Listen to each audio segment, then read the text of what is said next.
Right, okay, so let's have a little look at this new rifle that I've just bought. This is the third Pro X that I've owned, Steyr Pro X.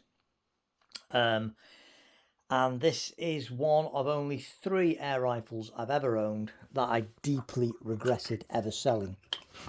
Yeah, there's 3 rifles I've owned that I've regretted selling that I should never have sold. One of them, the first one, was my Steyr Hunting 5 Auto. Beautiful rifle, pinpoint accurate, 5-shot, self-indexing rifle, absolutely superb. Handle like a shotgun, it was lovely. The other ones are my Pro X's, 2 of which I've owned, the Scout and the full-size version. Should never have sold the Pro X. Fantastic guns. And the third one was the classic Leshy. Dead simple. Brilliant little gun. Superbly designed for it was. Single shot, tiny, lightweight little backpack rifle, but brilliantly made, brilliantly designed. The first one, all metal, unlike some of the later ones where the rear section of the rifle was made of plastic. But the Steyr Pro X's and the Hunting 5 are the top of the list that I should never have sold. And I knew I'd come back to them. So let's have a little look at what's changed since I owned my last Pro X. So mechanically, very little has changed. Same self-indexing 10-shot mechanism that I'll go into in a minute. Same length barrels, the Scout version, and this is the full length version.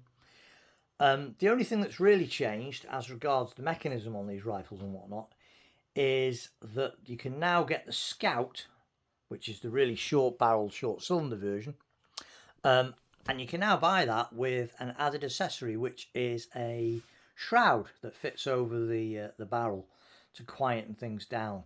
Because one of the most common complaints about these rifles is that they have no thread for a silencer, which is a bit annoying. Now you can get a little push, Steyr make a little push thing that pushes over the top, holds on with an Allen key, and you screw your silencer onto it. But I don't like those.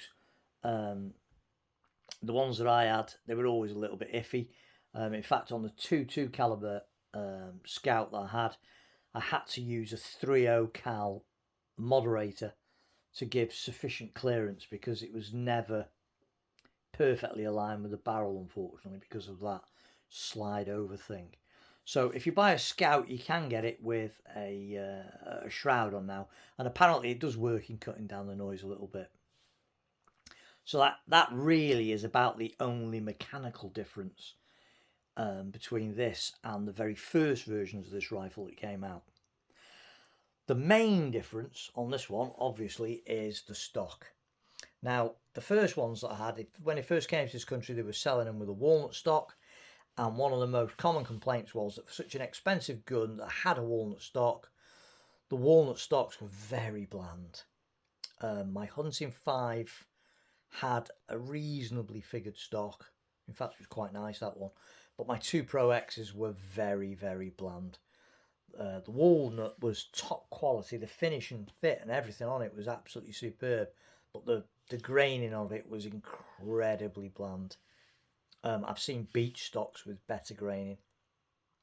In fact, they were so bad as regards to graining that I actually bought a custom stock from Warren Snaith for one of my Pro X's, a custom walnut stock. But I'm glad to say that they've now brought out these laminate ones. And the other thing with it as well, because this is such a tactical looking rifle, you know, all these slots and the superstructure of it and everything, it is quite a tactical looking gun, the Pro X. The darker laminate wood stock, this sort of bluey grey black finish stock, looks better, I think, on them than the walnut. It just suits the style of rifle that it is. Now, I like the walnut stock on the Hunting 5 because the Hunting 5 is more of a traditional styled hunting rifle.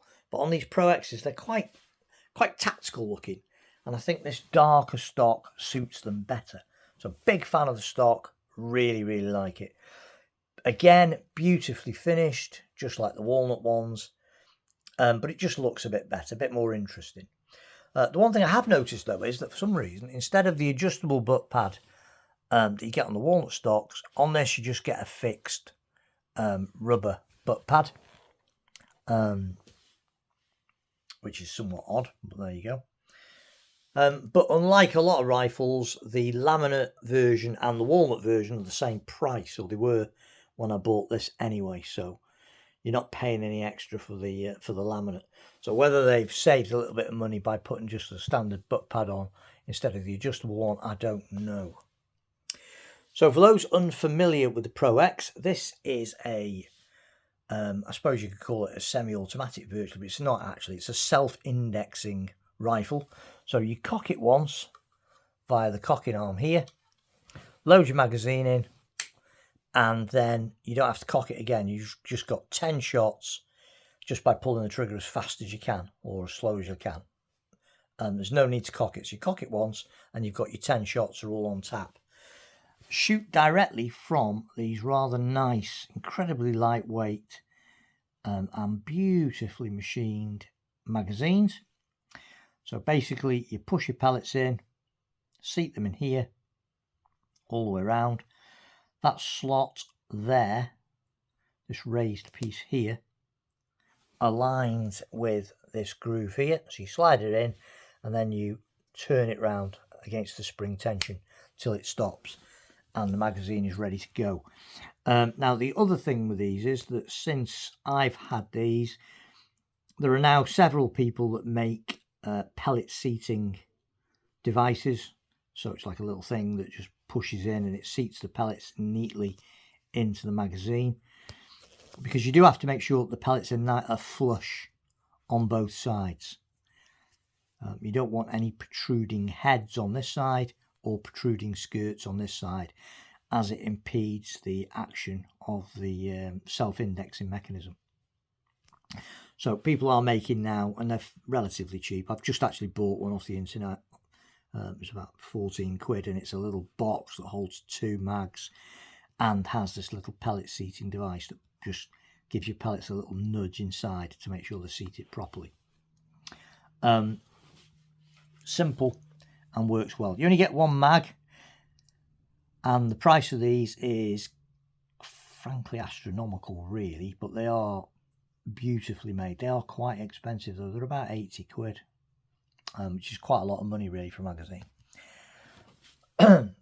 Safety catch, same place as before, exactly the same action. So back, say forward fire. Fantastic triggers. Steyr triggers are beautiful, and the one on this thing is no exception.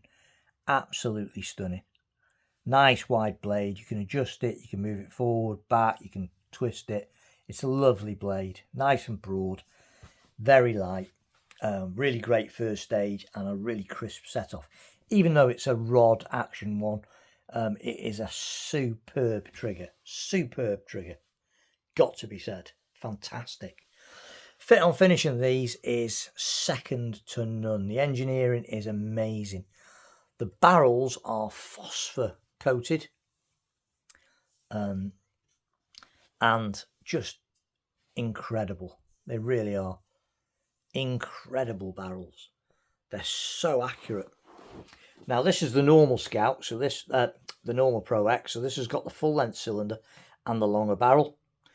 The Scout one has a shorter cylinder and a shorter barrel, but when you get the one with the shroud, they recommend that you get the longer cylinder because it brings it out. Because when you put the shroud on the Scout, it brings its length up to about what the length of a normal rifle is. So if you put the longer cylinder on, it ends up looking like this. So if you buy a Scout with a shroud and the longer cylinder, it will be visually almost exactly the same as this normal Pro X. But it will be shrouded and quieter. On the top rail is an 11mm dove rail, and on top of that runs a scope rail. Now on this I've put a shorter, a lower rail on top of this. The one that comes with the rifle is a little bit higher, and you can slide this up and down on this rail to get your eye relief perfect. So this slides, just undo these, and it just slides up and down on here. And on the top, it's got a Picatinny, and it's the same with the one that comes with the rifle. I will show you in a minute. So you can fit whatever you like, and if you really wanted to, and you had high mounts, 11mm mounts that you really liked on your scope, you can just put those on here. So you've got all sorts of options. You can either use the 11mm normal rail, dovetail rail with higher mounts, or you can use the really high Picatinny rail if that's what you like, or you can get an aftermarket low one to bring things down a little bit. And you've got loads of room to slide it along, so you can go from zero eye relief scopes, night sights, that kind of thing, to very long eye relief scopes. No problem at all on this rifle. You can get any sort of mount, any sort of scope will fit on this gun. 200 bar fill, probe pushes in,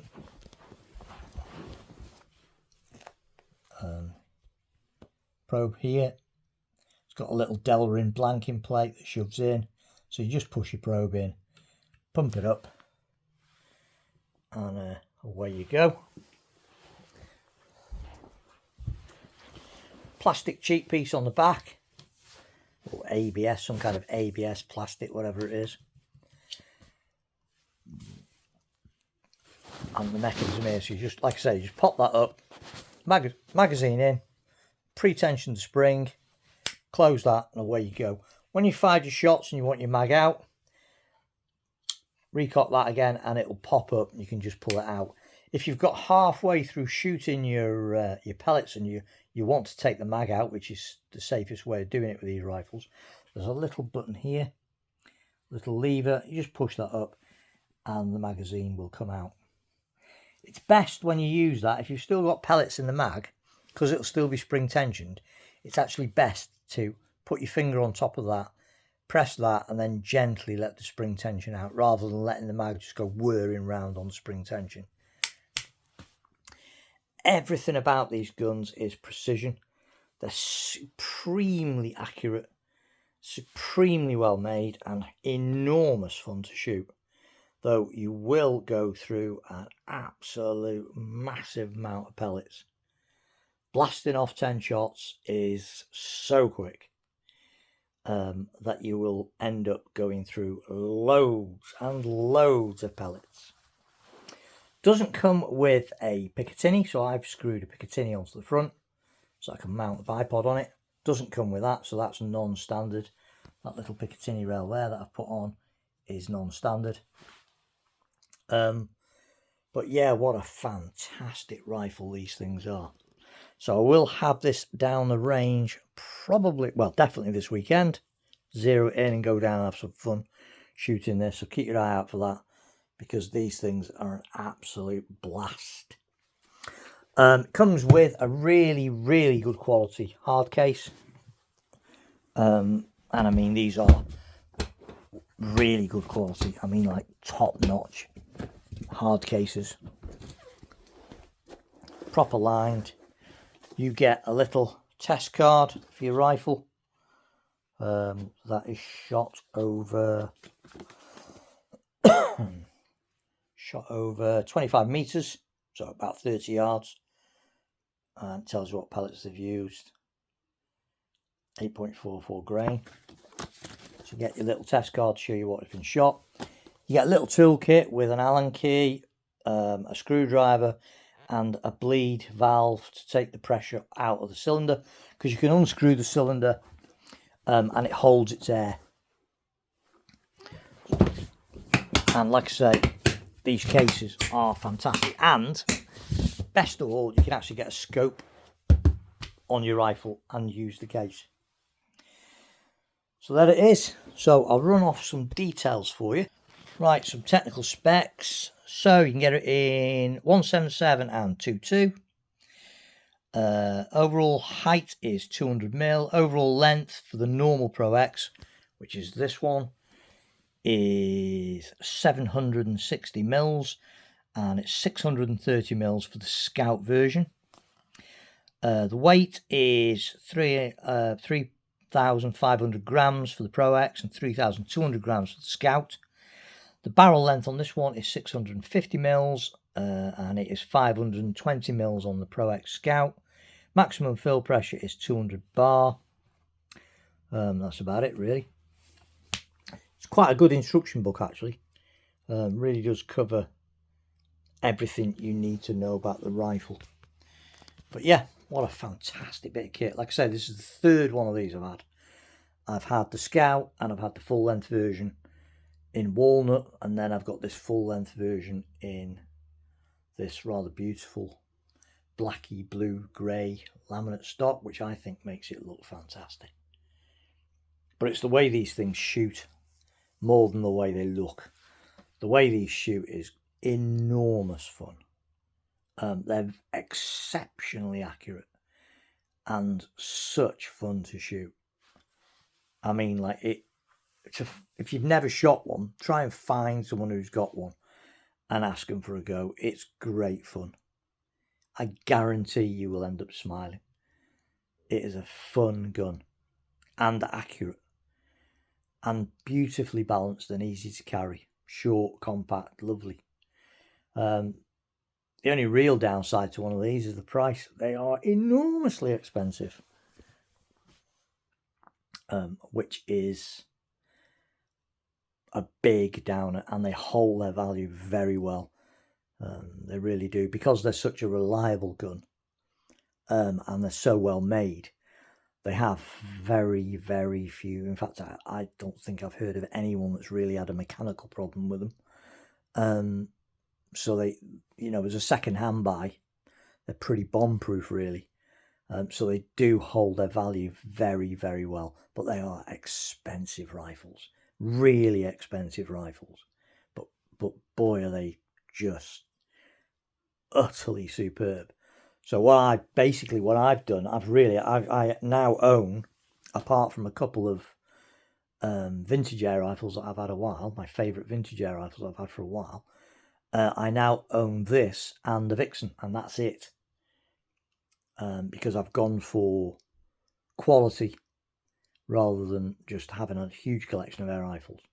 Because the Vixen is, the AGC Vixen is superb, but this thing is blisteringly good.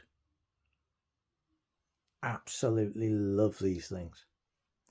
So watch out for the videos on the range. They'll probably be out on Sunday evening. I will have some videos of me down the range, down the hot air range, blazing away with this thing like there's no tomorrow. Thanks for watching.